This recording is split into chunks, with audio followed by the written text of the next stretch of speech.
Classic detective fiction has rules. Codified as the genre grew in popularity in the 1920s and early 30s, these conventions mostly feed into the idea of fair play between author and reader. The art of writing a good murder mystery, then, is sticking to this framework while also subverting it. There's a great skill to putting the secret out in the open and at the same time manipulating the reader into never looking at it long enough to guess the answer. But whodunits are not the only form of entertainment from this time that rely on clues, misdirection and twists to bewitch and delight. Another kind of mystery entirely grew out of the so-called puzzle craze of the early 20th century, and there's a surprising amount of intersection and dialogue between the two. Both have their rules, their traditions, their famous creators and their devoted fans.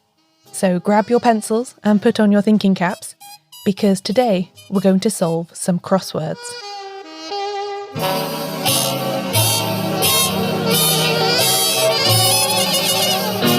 Welcome to Shedunnit. I'm Caroline Crampton.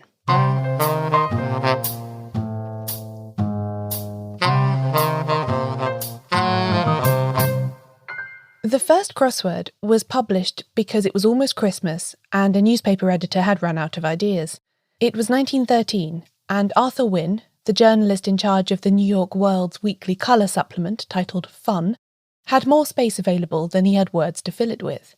The order had recently come down from management that the paper should be including more puzzles and games, so Wynne decided to make one up to fill his extra space. He created a diamond-shaped grid of squares, accompanied by a list of riddles that corresponded to the numbered rows and columns. As the reader filled in the answers, the intersections provided letters that could help solve other clues. That first time, on the 21st of December 1913, it appeared under the title of Fun's Word Cross Puzzle. 2 weeks later, a printing error reversed those two key words and it became Fun's Crossword Puzzle. That name stuck, and it was an instant hit. After 7 weekly puzzles had appeared, readers even started sending in ones that they'd constructed themselves. And 2 years in, Wynne was complaining that, quote, the present supply will last until the second week in December 2100. That quick puzzle that he'd dashed off last minute became an institution and quickly gathered thousands of fans. The crossword was a peculiarly transatlantic invention. Arthur Wynne was born and brought up in Liverpool, the port city in the northwest of England where I live, but he emigrated to Pittsburgh in the United States when he was 19. Newspapers were in his blood. His father had been the editor of the Liverpool Mercury, and Wynne started out on the Pittsburgh Press before he transferred to the New York World. Although he's remembered fondly now as the originator of these puzzles, he didn't create them in a vacuum. Going back to the 19th century, word games such as acrostics had been a popular element of newspapers and magazines, and the early fun crosswords have a lot in common with the riddle boxes popular in British children's magazines when Wynne was growing up. And 23 years before Wynne, in 1890, an Italian journalist called Giuseppe Eroldi had published a puzzle he called the Parole Incrociate, or crossed words, in a Milan magazine. This was a 4x4 grid where each row and column was the solution to an accompanying definition. The Italian reading public weren't especially keen on it though, so it didn't take off. It was the puzzle-hungry readership of the New York World a couple of decades later that really set the crossword puzzle in motion. It quickly caught on in Britain too, with the first crossword appearing in Pearson's magazine in 1922. American and British crosswords are different though, it should be noted. The former is often based on general knowledge and definitions, while the so-called cryptic style, popular in the UK, is built on wordplay, puns, anagrams and the like. The first cryptic crossword was published in The Observer in 1926, and the setter Torquemada is generally credited with originating the form.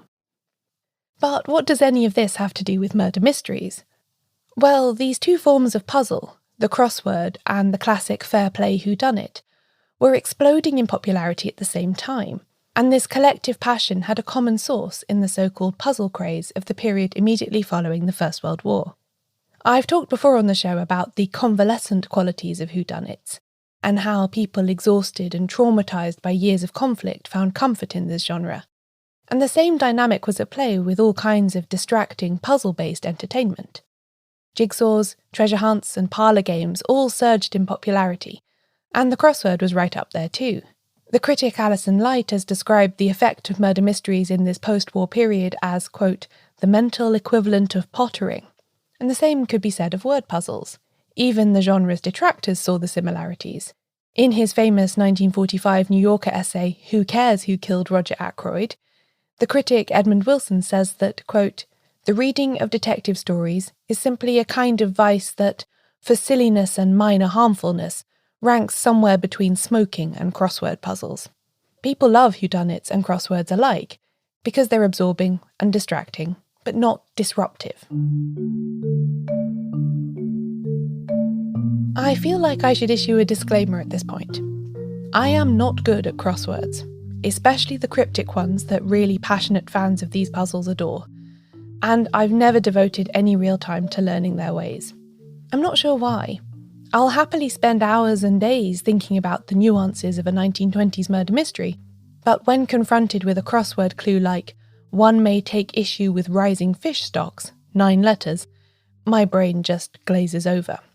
In order to understand the connection between crosswords and crime fiction more deeply then, I needed to call in an expert. There is a particular type of crossword clue for that one, where the solution is actually hidden in the clue itself. Here's one I wrote a while back. Put an end to staying in hotel, I'm in a tent. And if you look at the words hotel, I'm in a tent, ignore the HOT of hotel. So you've got ELIMINATE. And then you've got NT for tent at the end of it. And that spells eliminate. But it's actually in hotel, I'm in a tent. So it's staying in hotel, I'm in a tent. And it means put an end to. So in that case, the solution is literally staring you in the face, if you care to read the clue in the right way. This is Hamish Symington, a plant science PhD student at the University of Cambridge and a cryptic crossword enthusiast. I'm afraid even after this excellent explanation, the solution to that particular clue is still not staring me in the face. But that's just me. There's nobody better to guide us through this cryptic world. Hamish sets crosswords for The Guardian and elsewhere under the pseudonym Soup, and he even takes commissions to create custom puzzles for birthdays and other special occasions.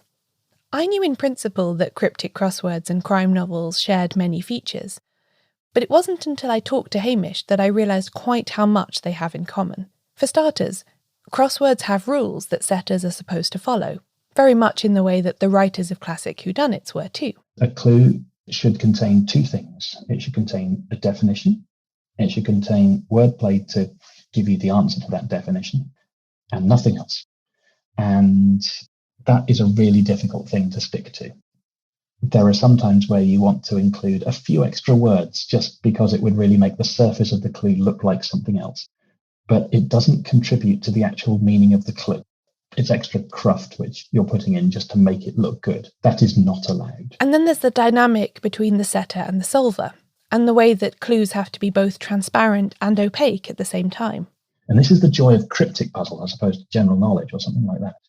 A clue is split into 2 parts. You have the definition, which is a synonym of the word which you're looking for, and then there's wordplay. And the wordplay is really, really clever because it gives you the puzzle of how to get to the solution while looking like it means something completely different. And that is the art of the setter, is making it look like something completely different. And then there's the fact that crossword setters also write under pseudonyms. Everyone has a pseudonym. They don't publish under real names. I'm not entirely sure why this came about, but it's how it always is. So Araucaria, he was the monkey puzzler. He was always called a little monkey when he was little, apparently. So it kind of made sense. Araucaria is the monkey puzzle tree.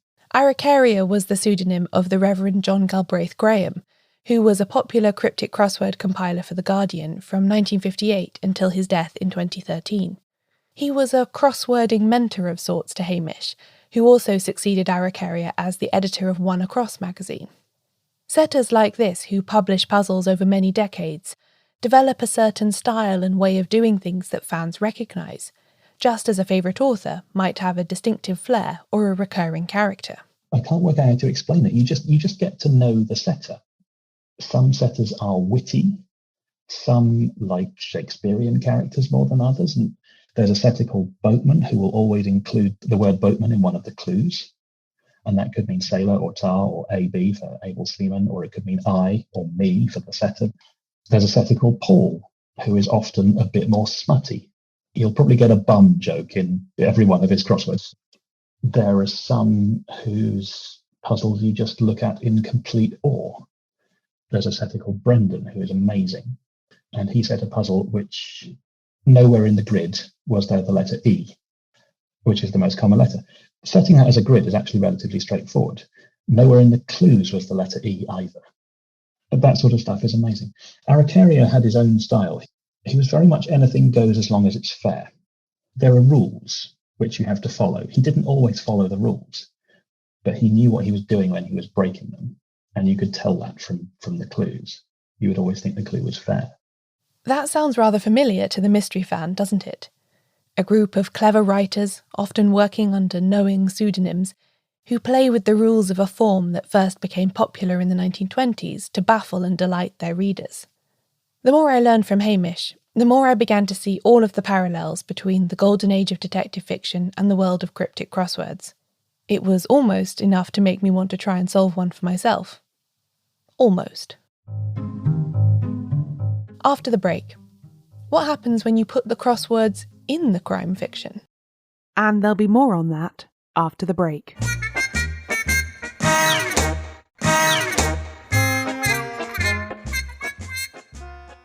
The practice of putting crosswords actually in crime stories goes almost all the way back to Arthur Wynne and that first word cross in the New York World in 1913.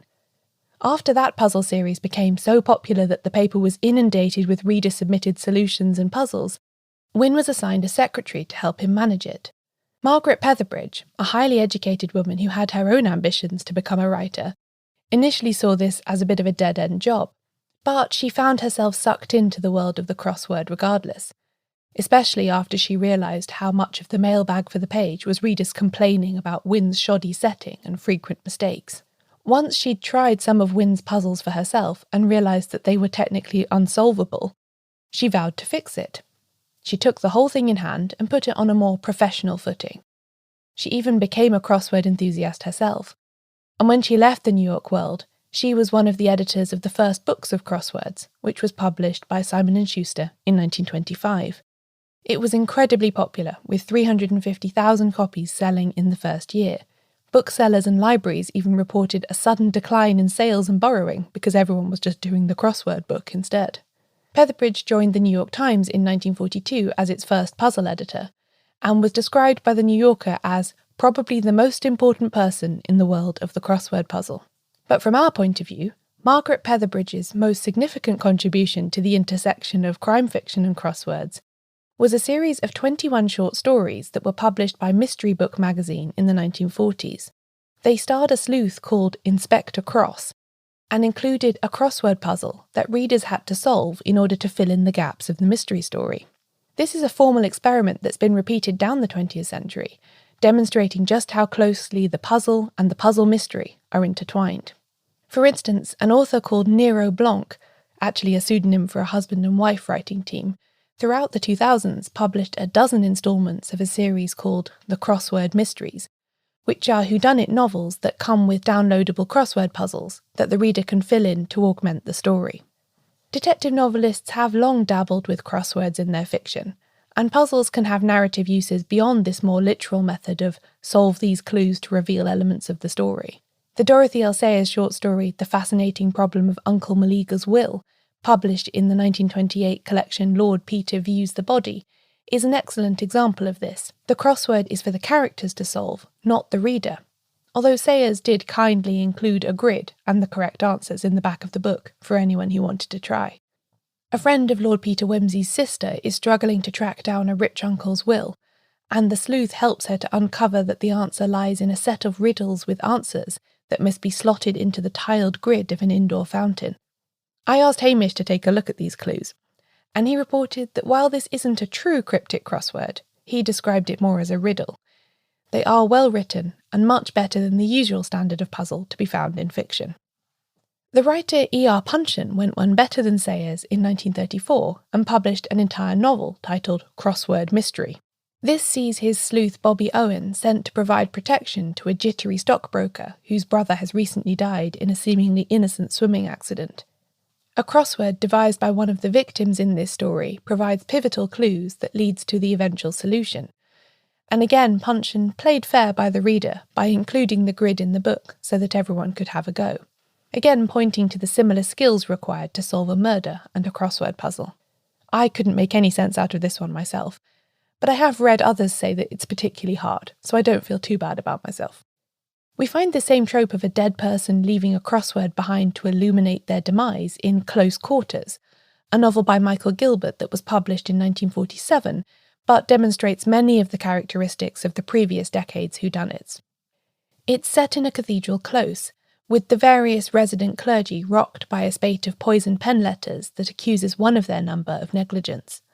A crossword puzzle devised by a previous victim is eventually discovered, and in a memorable scene, two characters solve it on the spot to reveal a vital clue that moves the plot towards its conclusion. In this way, the puzzle is being used as a kind of personal code, with the setter pitching it at a level that they know their friend and fellow enthusiast would be able to manage, but which wouldn't be accessible to a curious stranger. Gilbert's novel can be read a little like a checklist for the major tropes of Golden Age detective fiction, with the closed circle of suspects confined within the walls of the cathedral close, some fascinating stuff around footprints and time of death, a major red herring, and a dramatic denouement. The crossword is really just the final touch that confirms this novel as being very much of the Golden Age, despite its slightly later publication date. The crossword, then, can both provide clues itself and also work as an expression of its setter or solver's personality.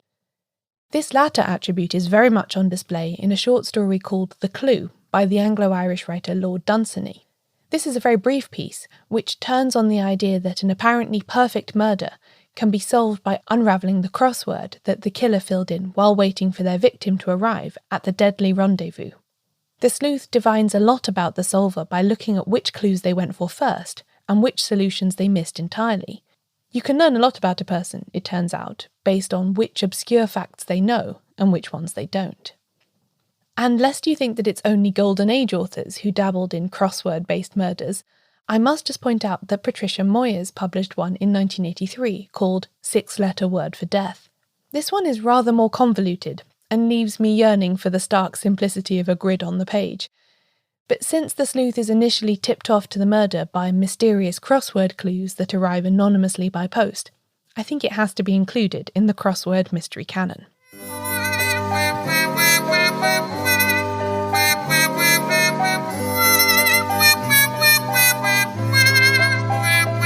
After all that I've said, it should come as no surprise to you that mystery writers throughout the last 100 years have been among the foremost fans of crosswords. Whether it's Ronald Knox having to give them up for Lent as a penance, or Colin Dexter naming all the characters in a Morse novel after his fellow regular competitors in a newspaper crossword competition, it's clear that the skills involved in plotting a murder mystery and those required to solve a cryptic are very similar. And the tradition continues with today's crime novelists. One of Hamish's proudest custom crossword commissions was for Anthony Horowitz, who I'm told is a rare author who writes genuinely high-calibre clues into his fiction.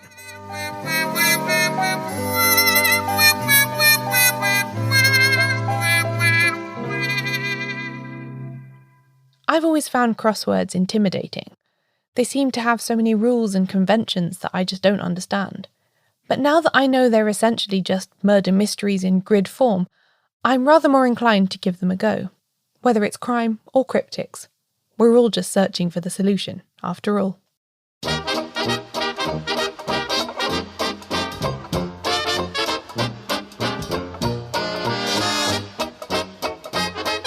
This episode of Shedunnit was written and narrated by me, Caroline Crampton.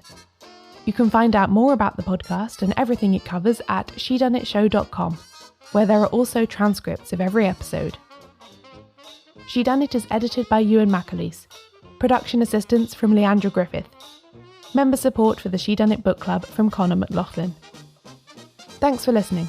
I'll be back soon with a new episode.